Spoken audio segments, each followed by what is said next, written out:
All right, so we have Hunter on top. Gruel Brood scale on the play, as mentioned. Justin on the bottom. Is it prowess? Let's rock and roll. Top 4 time. Oh, I'm excited. This is going to be really fun. This has just been a great tournament, too. You know, we have seen a lot of deck diversity. Boros Energy, absent from the top 8. I mean, that is truly impressive, you know, to not see the go-to best deck even make it to the top 8. 3 Blink decks, I think, was a big story as well. Just overall, Modern looks awesome to me. So, Hunter, we see a turn 1 Secret Lair. Is it a Springleaf Drum? Springleaf Drum. All right. Yep. Got it. Yes, nailed it. You're ready with all these promos. It's tough when it's the singleton one-ups for Urza Saga. You know, Yes. It's like, oh, okay, we got a singleton, so. Could be anything. Yeah. Prefer the Lauren version, but that one's good on screen. Yeah, So we can work with that. So, just a drum for Hunter out of the blistering start. And over Justin's way, Justin, I'm sure, is looking for a blistering start against a combo deck. Obviously, really want to get going. Yeah, absolutely. And, you know, just this deck used to be a lot faster. You know, it used to be a Mox Opal deck, but now that it's kind of amalgamated into a bunch of Eldrazi and stuff like that, you kind of had to go away from Opals. So it doesn't have these crazy quick starts. It's just more of a solid combo deck that can play, you know, these Eldrazi's and really attack you from 2 different angles, which I really, really like just in a Modern deck because it just puts the pressure on sideboarding. It makes it so difficult to sideboard, and if people are going to make mistakes and sideboard only for the combo, boom, Eldrazi, Writhing Chrysalis them. And Emrakul, seen a number of those as well. So we see a turn 1 Monastery Spear. Here's a Mishra's Bauble, 1 Prowess trigger, in for 2 damage.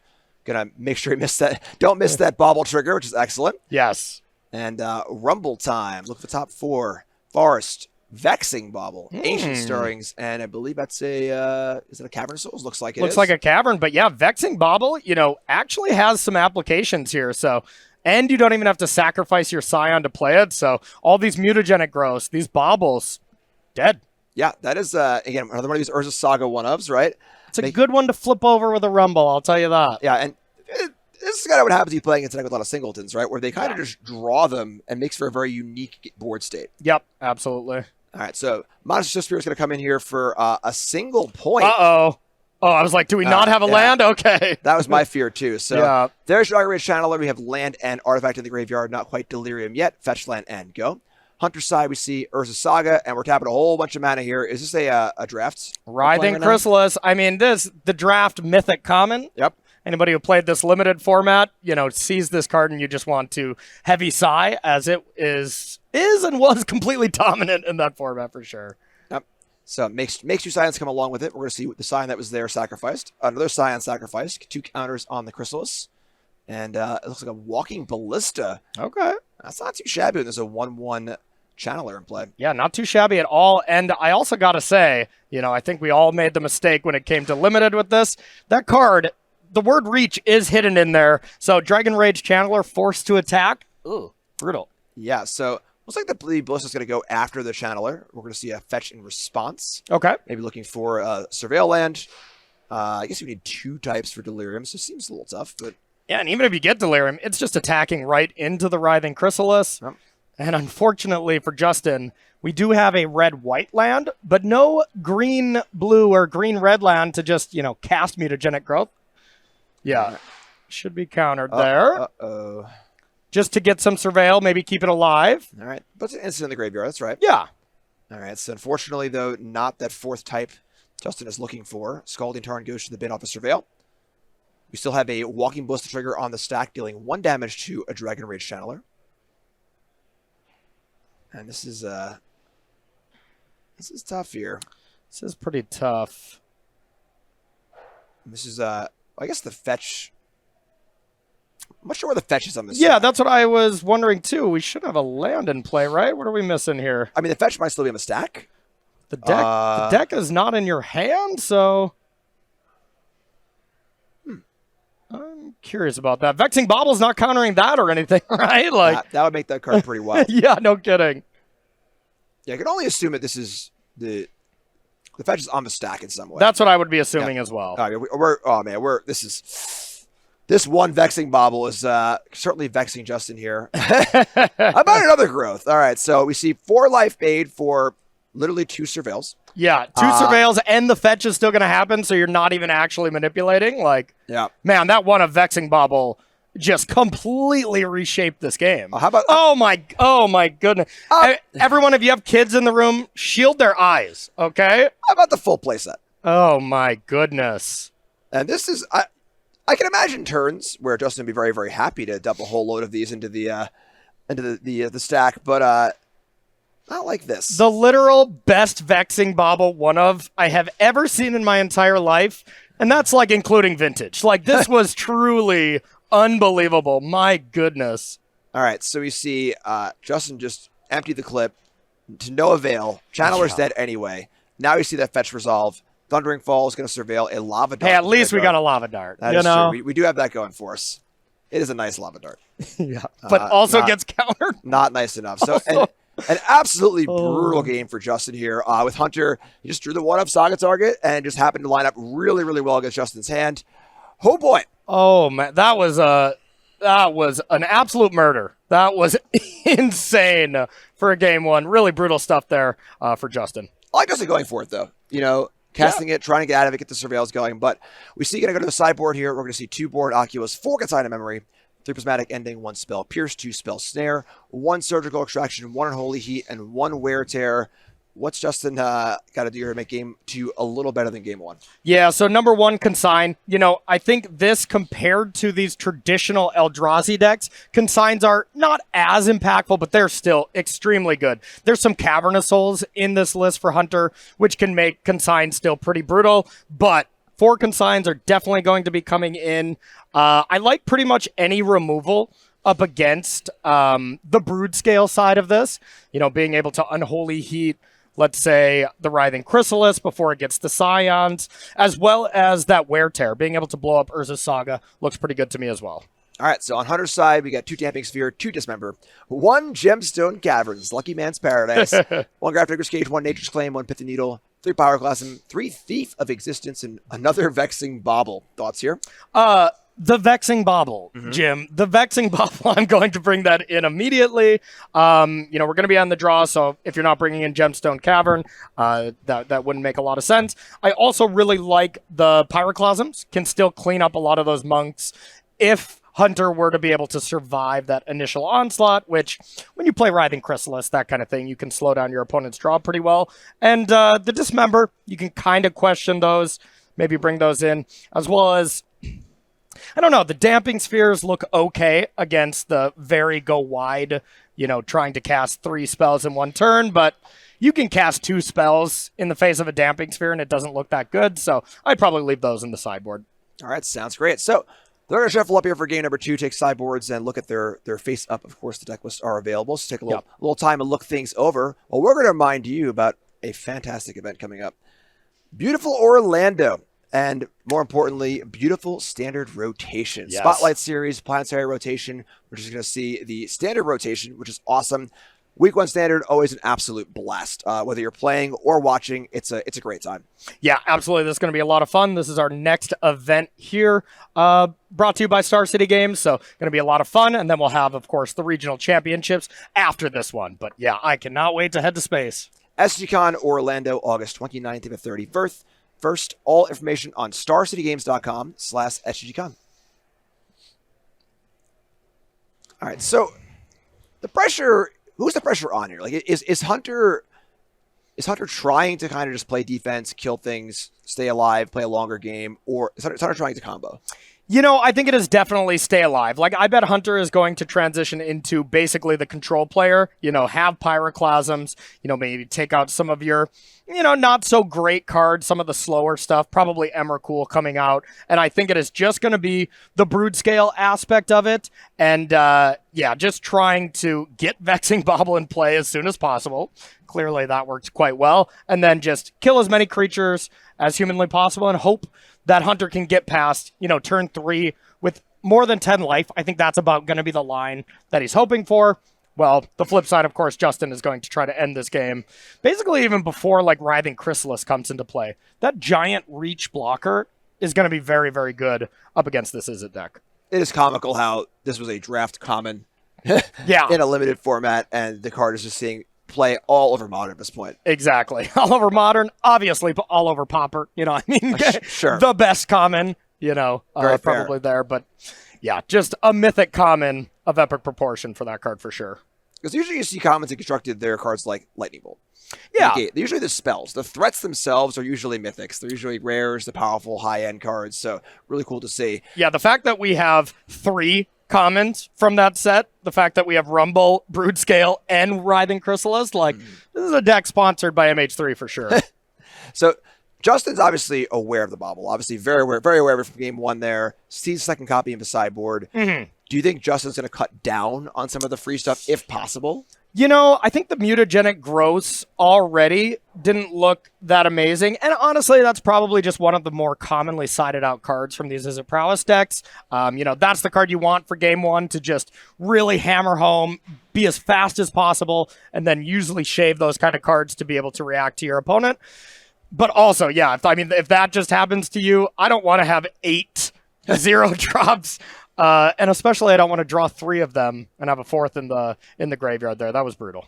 That was pretty wild. It's not often you see 4 of the same card lined up in order in a graveyard. Yeah. Unless you're talking about some sort of like extraction effect. Sure, like sure, that. But yeah, so the question will be, of course, will Justin think about that game and think about how bad the growths were, want to get it out for that, or is it more of a macro strategy?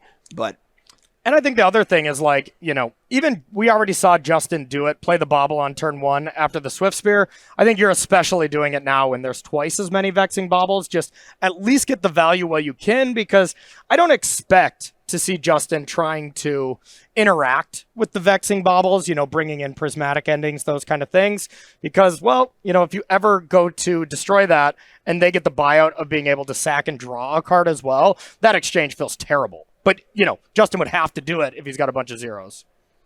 All right, so let's get into game number 2 here. Hunter looking to put himself into the finals. Yeah. Which is not a bad place to be. And we've seen Justin back against the wall a lot in this tournament. Yeah, absolutely. So no stranger, and has come through over and over again. Here we are on the semifinals. Yep. So players check their hands out. I'm going to see how they feel. Both players not giving much away as far as the facial expressions go. Yeah, and I will say we're probably going to see Hunter at the next spotlight. Number 1 because he's doing well. You want to keep it going, but also got a Miami hat on. Not too far away, I imagine. It's a short drive. All right, so we got Hunter on 6. Justin keeping 7. Good sign for Justin. You've also seen Justin mulligan a number of times on camera as well. Definitely did. Yeah, I believe we watched the round before winning in round where he did pick up a loss, so must have won after that. Snuck on in. Gotta love it. It was a tough loss, too. It was a tough one. Yeah, so really, really cool to see the rebound. That is where your mental fortitude is tested the most. Yeah, and lost to Raja, who's also on the other side of the bracket. Could be a rematch. Ooh, that's exciting. All right, so Hunter, got to keep this 6. Start out with a temple and pass his turn. So one thing I would be looking at as a big tell, and I mean, it's kind of strange to think it would be a tell because it's only a 1 of. I would think Justin has a wear tear. Why else are you leaving that untapped if you're not going to do anything? You're hoping Hunter plays turn 1 Urza Saga to tear it there, but you never know. Right. That's just my vibe. Very fair. So we see this is the Thief of Existence. Yep. Existence has been stolen here. Steel Cutter's gone. Shock in again. That's 3 shocks in a row is not free. Yeah. There's your ending. Thief goes away. Justin gets a draw, but definitely a pretty, not on the board draw for Justin. Yeah. Kill a thing. Cutter got removed. Want a little more than that. Yep, absolutely. So we see some Eldrazi mana. We're going to float an Eldrazi mana off the temple. Here's Cavern of Souls. Oof. Here's Broodscale. Fleshbreaker here going to do some ping damage. I thought for a second, Jim, I was like, 1 mana. Oh, no. All right, so just a Haywire Might. And that's a lot out of nothing. That was a great turn. Turn 2, Thief of Existence, and then turn 3, that. This looks rough for Justin so far. My goodness, who's the beatdown? Yeah, for sure. So Justin going to take a second here, take a draw, and you're going to ponder how to get out of this one. A lot of buys in play, a lot of damage too. That Fleshbreaker can do a lot of damage out of combat, and Justin took 6 damage from these Shocklands turn 1, 2, and 3, already at 10. Yeah, if Hunter has any kind of follow-up, you just got to think geez, how can Justin actually piece this together? Even just on the battlefield, if you can adapt the Brood Scale, just the good old-fashioned adapt, make it a 3/3. Another Scion comes into play, deal another damage. That's 3, 4, 5, 6, 7 damage. Can put Justin to 3 already. Hunter's feeling good. Yeah. We've got a bobble here from Justin. Hunter's, top card. I want to see it. Sure. That's coming for you next turn. Take a sip of his beverage in his element. Thriving. Thundering Falls here. This is not a great start to return for Justin. A bobble look and then a surveil. Need to do a little more than these kind of like finicky setup cards. Yeah. I got to say, Hunter's deck has just been really impressive. It's looked really awesome every time we've seen it. All right, prismatic ending, so a little more interaction. There goes the brood scale. That's big. That definitely shortens the clock by a lot. But Justin's got to do more than that. Yeah, that being said, Justin's got to get on the board here, right? Yeah, definitely. And I mean, that's the thing. That Corey Steel Cutter, you had the ability to be able to start getting some monks going and at least got the Glaring Fleshraker off. So, all right. Good news. Now we'll see if I was right about the wear tear, because if that's there as well and you can tear that Saga, good news. But, oh, man, that would have been absolutely game with the Glaring Fleshraker still in play. Yep. So big game there from Justin. All right, so look at Lava Dart. So Scions are made here. Cards are being drawn. This is a tough one because this is a lot of cards. So we got Scry here for 4, right? Yeah, Lair for 5, it looks like. 5? Yep. Oh, Scion was sacked. Got it. Yep. So for 5, make 5 Scions. Scry 5, draw a card. And now we'll see, if big cards like Emrakul are still in the deck, Walking Ballista, the cards that I would think maybe you don't want to prioritize as much. But hey, we got a master here at work, Hunter. So sack some Scions, Fleshraker, sack some more Scions. Damping Sphere. That's going to put a damper on a big turn from Justin. Bravo. Instead of thinking a Scion as well, a little more damage. These damage is shipping in. And the things for Justin to kind of climb over here are really stacking up. Yeah, I think you need like Bolt on the Fleshraker, that Wear Tear on the Saga, and then there's still a card on top that we have to deal with. This looks like an EI if I've ever seen one. Expressive Iteration. And that is, once again, really tough with the Damping Sphere in play. Yeah. So every card cast after this will be taxed by 1, and then 1 more, and then 1 more, and it's not quite high noon, but it's close. Yeah. And now that's the thing is, now Justin can only deal with either Glaring Fleshraker or Urza Saga. One will get to do some work, and that card on top was Scryed on top. So I would be terrified if I was Justin. Or at this spot where, it's just like, if Justin were to lose this on the next turn, which is definitely possible, just at a spot where you just look back and be like, well, what could I have done? Like sometimes even if you lose these matchups, it's just like, it wasn't close. You don't feel that bad. Yep. All right, so fetch a basic mountain here.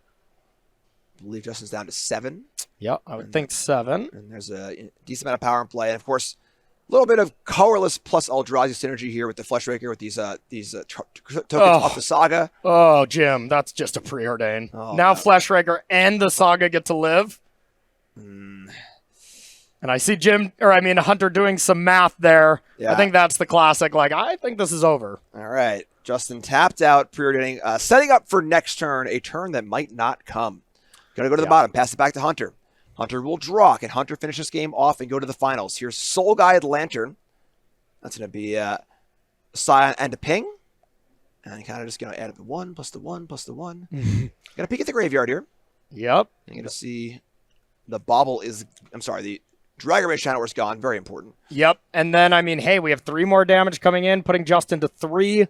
The Construct puts Justin to 2. And then there are 3 lethal threats. You're going to have another Construct coming in. And you can go get the Vexing Bobble off the Saga. So, yikes. All right. So Justin does get another turn here. So not done yet. But Damping Sphere in play. Lot to fight through. What can Justin do? Yeah. Step 1, you got to kill Glaring Fleshraker, and you gotta deal with Saga, and then you also have to deal with the Construct. The only thing that can live right now is the Haywire Might, because Justin will go to 2 with the Construct coming into play in response to whatever removal spell. And the Damping Sphere makes Justin play in a certain way.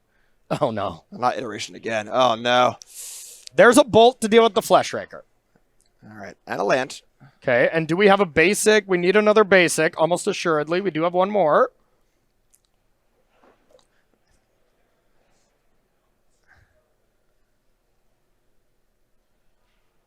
All right, end step. Here comes the Scion. In response, we see the Bolt, so Fleshbreaker is gone, so no ping.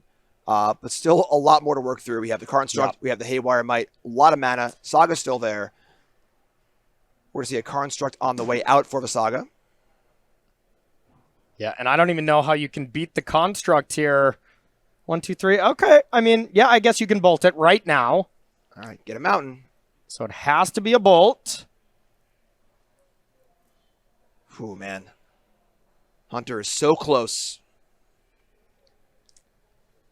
And there's Unholy Heat. Okay. Okay. So the Construct that can attack is now out of the picture. So Haywire Might representing half of Justin's life total. Yep, but you can get the Blade of the Blood Chief. You can equip to the Haywire Might, sack some Scions, and we should be all done. All right. It would be very fitting to see Blade end this game. There's the Blade. There's the equip. 2 sacks, 2 counters. There's the handshake. Hunter Ovington takes down the semifinals, going into the finals with his Gruul Brood-Scale deck. Great run for Justin. We saw Justin battle back from a lot of tough spots, but that one was a little bit too tough. Few too many things to get through. Yeah, I mean, I think if Hunter, takes down this tournament, number one, you got to frame Vexing